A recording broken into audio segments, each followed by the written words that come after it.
Et ce jour-là, l'ours, quand elle a commencé à ramasser du bois, il a vérifié qu'il n'y avait personne autour, il s'est emparé d'elle et vite, vite, vite, il l'a emmenée dans sa grotte.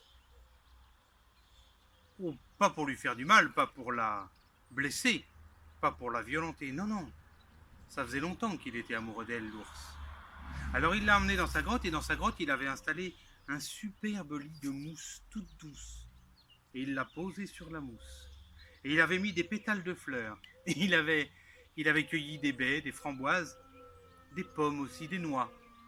Et puis, il était allé chercher un petit peu d'eau. Et la bergère, comment dire la bergère?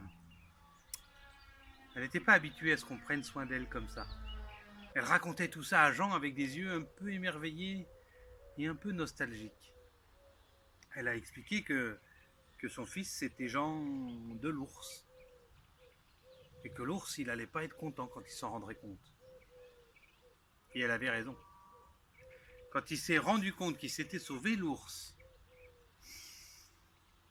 il a utilisé son flair. Et il a poursuivi et il a retrouvé tout le chemin qu'ils ont fait, les détours, les traversées de rivières, tout. Il a tout retrouvé et il est arrivé pile devant la maison.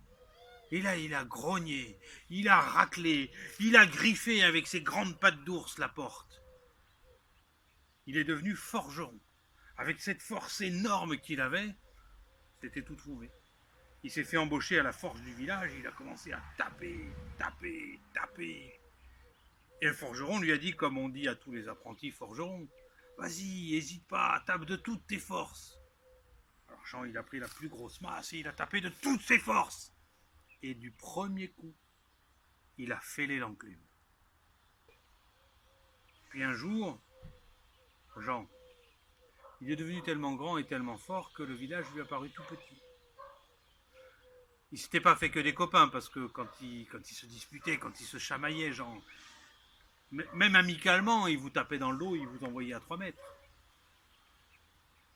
Alors il a dit à sa mère, écoute maman, je vais prendre le couteau de chasse, je vais prendre ma barre de fer et puis je vais aller voir du pays.